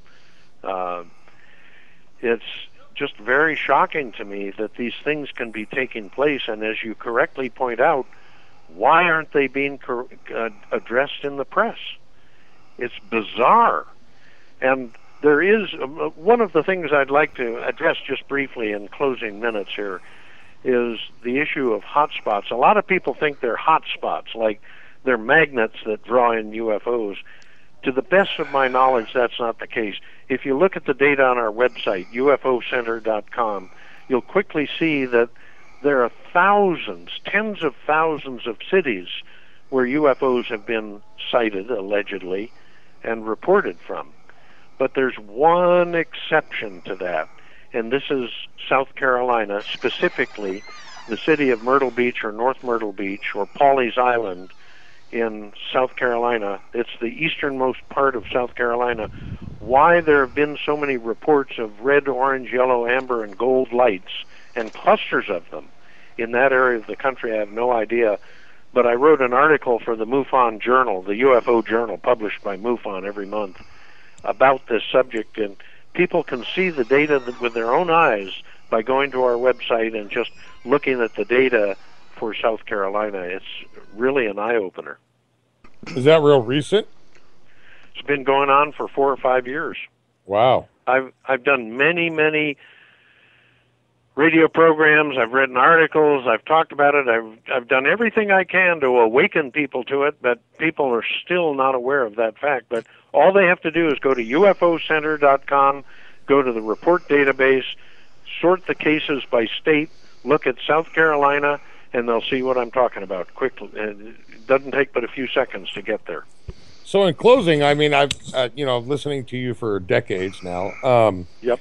You specifically just kind of document the cases. You don't really put a name to it or a reason to it or anything like that. You just kind of document them. Yep. And based on all that information, I've never thought of you as coming to the conclusion that they were extraterrestrial in nature or whatnot. But it seems tonight that really is there really anywhere else to go with this as far as... There's nowhere else to go. Yeah. I mean, it's got to be something extraterrestrial in nature. And absolutely. And you... Can I just... there was a sighting over Seattle, just west of the University of Washington recently, and good, high-quality videotape of the objects. I called or sent an email to an astronomer, a professor of astronomy, asking whether they might have had instrumentation that would have captured the presence of those objects, and he didn't even return my email. Wow. Right. It's very bizarre. The impudence of academia makes me sick. Well, I think the Forgive same me thing for goes being with, so outspoken. No, I think the same thing goes with meteorology, as far as like chemtrails and contrails and all that stuff. Like I have written, emailed meteorologists and stuff, trying to figure out like why you guys don't cover this overcast, this mist, that comes from these contrails, which should be a big part of their meteorological, program, or outcast or whatnot, and they don't reply. And well, that same mechanism of ridicule is still in place and functioning very accurately, almost for anything that's inexplicable or unexplained. And that's just makes it easy for people in the powers that be to not have to deal with it.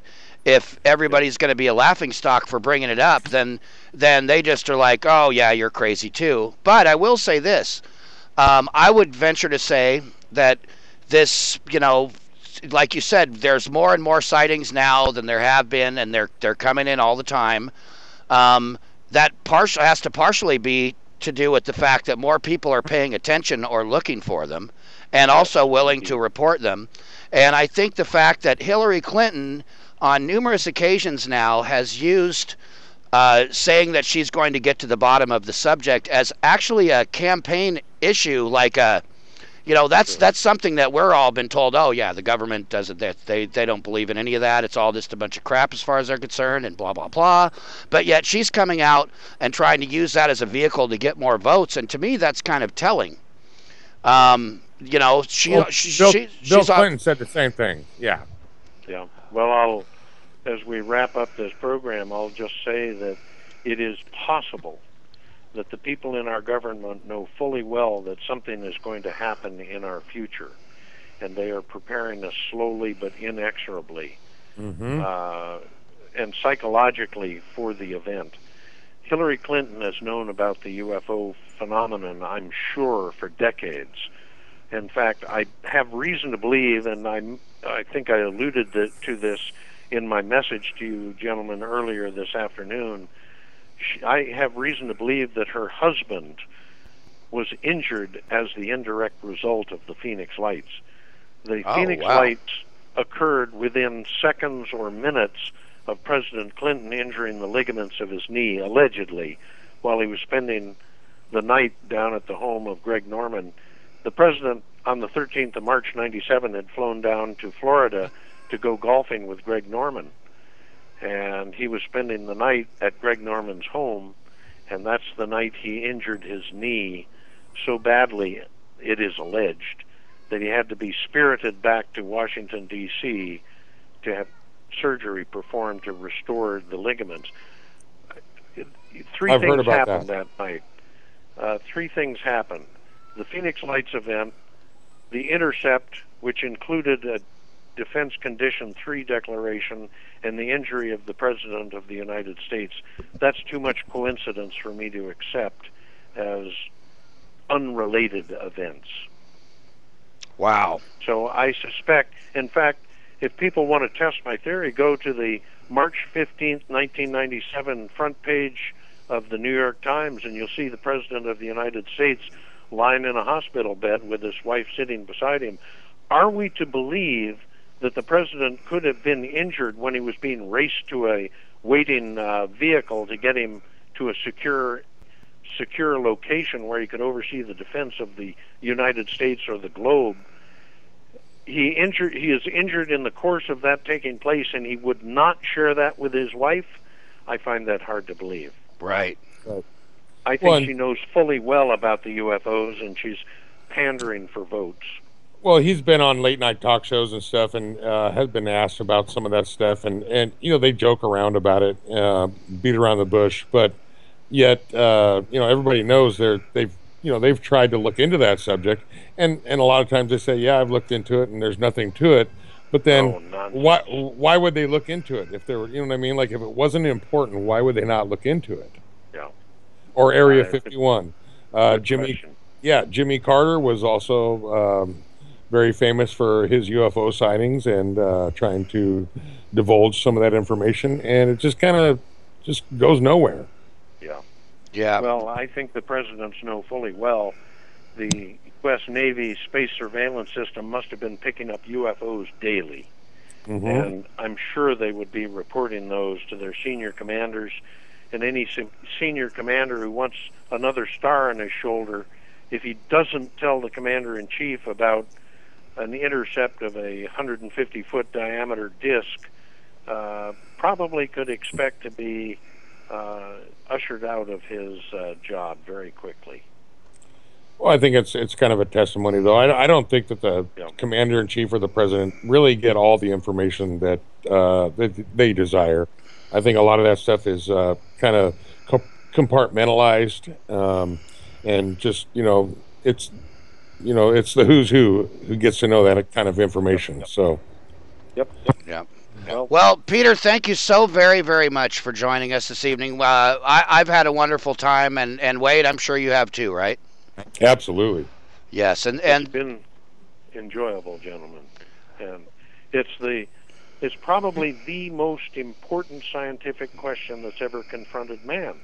Are we alone, or are we not?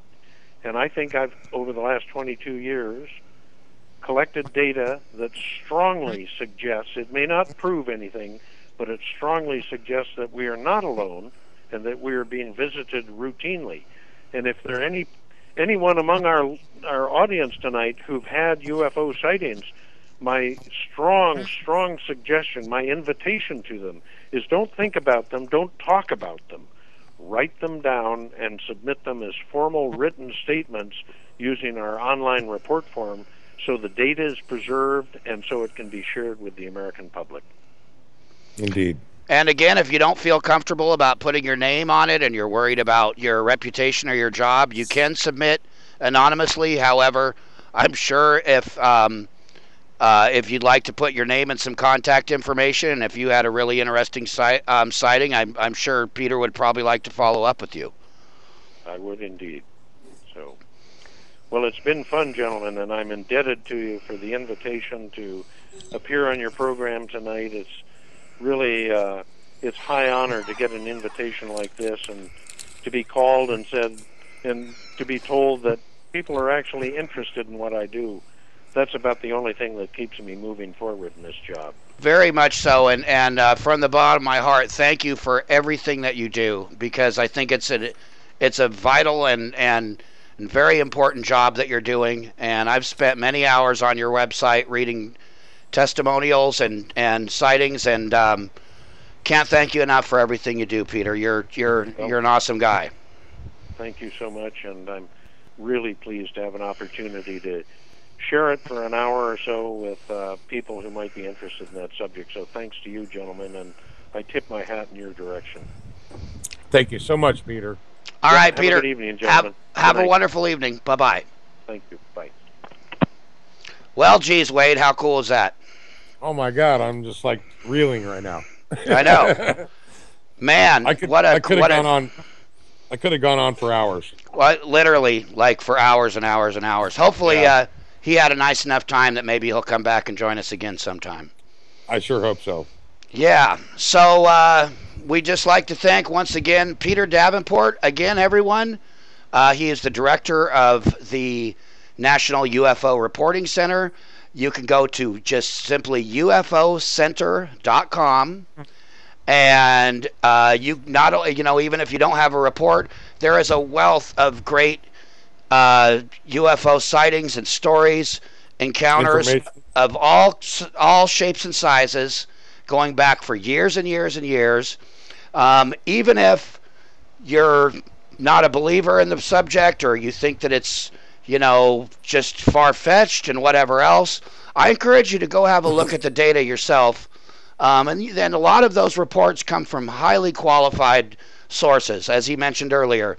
An astronaut, policemen, airline pilots, air traffic controllers, U.S. fighter pilots, and of course, hostesses at Denny's, and random rock musicians like Wade and I. We both had a couple of pretty cool experiences. I need to sit down and write mine out and send it in to Peter too. I'm a little guilty of the lazy factor, and clearly I don't give a crap about the ridicule. You can all make fun of me for being into UFOs all you want, and you could be into Pokemon Go, and that's cool too. Even though now I've told you the government's spying on you. That's well, one day it might be kind of a cool show to share some of our experiences that we've had. Yeah, I would love to, actually. Well, you actually have shared a couple of your experiences, Wade. Well, they were very renowned. I mean, like life-changing. I just can't even explain some of the things I've seen. Yeah, you haven't really had a chance to go into full detail either. It's been kind of cursorily brought up. We need to get Peter Robbins back on the show too. We unfortunately had a bunch of. It's really weird though, dude. Check it out. This is the second time that we've had a UFO-related guest, and we've had inexplicable technical stuff go on that we never have had go on in any other show. Tonight we had weird stuff with it, and guess what though? We frickin' overcame that shit. So if you're out there trying to fuck with us, you fail. God, I hope a bunch of black Suburbans don't show up in front of my house right now. That would suck. So, yeah, just go ahead. Go actually mess with some criminals. Wade and I are just having some fun here, talking about the subject that we think is very, very important, that the American people and the people of the world at large should be at least aware of. You can make your own decision based on the information. If you think it's a load of crap, well, you're entitled to your opinion. If you think Wade and I are crazy, you're also entitled to your opinion, and you may be partially right because we're wild and crazy guys. But this is something I take seriously, and I know Wade does too. And so even if you don't, hope you had a good laugh at our expense.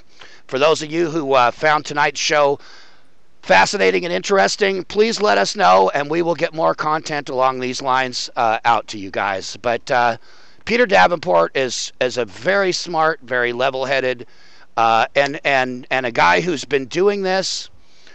He doesn't make any money doing this. It's not like he's You know, I don't think so. he's manning the phone every day. It's not like he's got a government grant. It's, you know, maybe some people send him some money here and there, but I've never heard him ask for money from anybody on Nope. any show. I've been listening to him for years, and he's not like, send me money, I'll tell you more UFO stuff. There's nothing like that. He's just a guy who's actually looking out for all of you, and that's pretty freaking awesome. Yep. In fact, if you call the UFO Reporting Center, he answers the phone. He doesn't have a staff. I don't think he has. I mean, I just call him and it's like, hello, this is Peter. You know, like he just does this because he thinks that it's something worth, documenting. Yeah. And somebody's got to do it. And he was actually, Bob Gribble was the founder of the UFO Reporting Center, or the hotline. And he was getting ready to quit. And Peter thought, well, somebody's got to continue this legacy. Mm-hmm. And so he offered to help out, and in fact, Bob Gribble handed it over to him, and he's taken it over ever since. We didn't even get to get into Peter's sightings that go back to like 1954, his first sighting, which he's had several. But so I think part of it has to do with his involvement in UFOs and the sightings he's seen, and then also with Bob Gribble and him forming the UFO hotline, and it just kind of fell into place. And I'm grateful to have him. I don't think we all know about MUFON, the Mutual UFO Reporting Center, whatever, and that's kind of it's a network. It's a huge network, but it's not necessarily condensed like it is with Peter Davenport. He has all this stuff condensed to one place, and all these documents and reports. Right, and I don't think their database actually is completely available just to the general public like Peter's is either. No. I believe you have to be a MUFON member to get in access. They may have changed that recently, but I know for a fact that's how it was a number of years ago. And MUFON is a very big organization. Sure. It's worldwide. But Peter's doing just about as much heavy lifting as an individual as those guys are as a state-by-state thing, although I did recently talk to the Washington State Director of MUFON, and he said that he had a soft spot for Washington-based radio shows, and so hopefully we can circle back around and get him. In the summertime they have so many UFO conventions, and a lot of these kind of heavy hitters like Peter and Peter Davenport and Peter Robbins. Hey, that's interesting. We've had 2 UFO Peters on the show. Yeah, and they're very busy. I mean, there's no lack of interest for this subject, for sure. Yeah. And there's many symposiums, conferences or whatnot all over the country and all over the world where these guys are very busy participating in. And so we're blessed to have Peter on tonight, and I'm very grateful. Yeah, wow. Me too. Cool. And it was also pretty neat because as long as I've been listening to him, I don't know that I've ever heard him say explicitly that he thought it was extraterrestrials. Usually he's just reporting on the reports that come in. And by the way, he's on just about every Friday on Coast to Coast AM. If none of you guys have ever listened to Coast to Coast AM, you really should. Although I have to say their content's gotten a little more mainstream for my liking in recent years. But they still do have some really cool. I like just the mysteries of the universe in general. Sure. UFOs, Bigfoot, just inexplicable weird stuff. For me, there's a number of because as you know, Wade, I constantly am listening about this kind of stuff and researching it and whatever. And there's a number of different possible explanations. Extraterrestrials, of course, is one, and they call that the ETH, or the extraterrestrial hypothesis. But there's also the possibility that they're some kind of interdimensional travelers. There's also the possibility that they're time travelers. And a lot of people are like, well, clearly time travel doesn't exist. Where are the time travelers? Well, if I was time traveling, say, back to, I don't know, frickin', the Revolutionary War, I'd be watching that shit from a distance because I don't want to get shot. And let's face it, we're a violent frickin' species down here. So I wouldn't be coming down here. And plus there's the whole, all the thing of, what do they call that? like the butterfly effect and all the different Sure. problems that could arise with interacting with somebody from the past. So that's a possibility. Another one is that's kind of emerged in recent years is something that's called the breakaway civilization hypothesis. And Peter brought up some stuff about the 1890s. Well, in the 1890s, there was a whole wave of something that they had these airships, and they were like cigar-shaped craft, and they would even have like smoke coming out of them, and guys would land and get out, and they'd be just like normal dudes like you and me, and sometimes wearing uniforms, sometimes not, but they'd get out and they'd talk to people and be like, oh yeah, we're so and so, and we built this ship, and so that's like way before whatever it was, 1910 or 1904, I forget what year it was, the Wright brothers flew the supposed first plane. But going all the way back to the mid and late 1800s, there was stuff flying around that was apparently being piloted by just human beings. And if they were that far ahead of us technologically, who knows where they are. I think a lot of that goes back, like we were saying earlier, to the Bible and also to Egyptian days, where I mean some of these glyphs or whatnot really did show some unexplainable craft, like saucer looking or astronaut looking entities or whatnot, where like, how do you really explain that stuff? Yeah, exactly. I would go back to Ezekiel in the Bible. They talk about the wheel within the wheel. Wheel within the wheel, right? Yeah, and the four creatures that went wherever the wheel went and whatnot. Right. There's so much historical documentation to support some of this stuff that is mind-boggling. It is, and it's just and just because of that ridicule factor that's been so seriously entrenched. I've even got guys in my own band that think it's all just a bunch of ridiculous horse shit, and Ryan, my singer, and I are all about it on board, but there's, I'm not going to mention any names, but there's at least one certain individual that pretty much poo-poos anything that's outside of the accepted paradigm, and that's fine, there's nothing wrong with being skeptical. Is debunking, I don't know, but skeptical, there's healthy skepticism. Well, I'm skeptical. If some dude came over to my house and said, oh dude, I was standing there at 7-Eleven and I got abducted by aliens and they stole my wallet, can I buy $5? I'd be pretty fucking skeptical. You know what I'm saying? But like, when there's a dude who is in charge of frickin' a base with nuclear missiles on it that's coming out and saying some stuff, you better damn well believe I'm gonna pay attention to what those guys have got to say. Come on. And it's funny, people are like, oh well, that's just hearsay, blah blah blah. Well, guess what? Testimony. Let's talk about it for a second. If two people say that you killed Larry, you're probably gonna go to jail or get frickin' the electric chair or whatever the hell kind of shit, because that's really all it takes is two corroborating witnesses and their word to just fucking ruin your life. Yep. So that's something to think about, and that's just Joe Blow fucking that works at 7-Eleven and the guy across the street at a gas station or whatever. So think about that. And with that, let's wrap this bad boy up. So all right. We'd like to thank you all for tuning in. We'd like to thank Mason Randles for gracing us with his presence and his awesome music tonight. Once again, that band is called The Sunshine Wall. Yep. Anybody listening from the Portland area, you can check the Sunshine Wall out Saturday, August 6th at Rock Hard PDX, along with Splintered Throne and a great band from the Bay Area called Discordia. That's going to be an awesome show. And again, a huge, gigantic, tremendous thank you to Peter Davenport for coming on. And what a great guy, and what a cool interview. This is going to be definitely go down as one of my favorite shows. Absolutely. Heck yeah.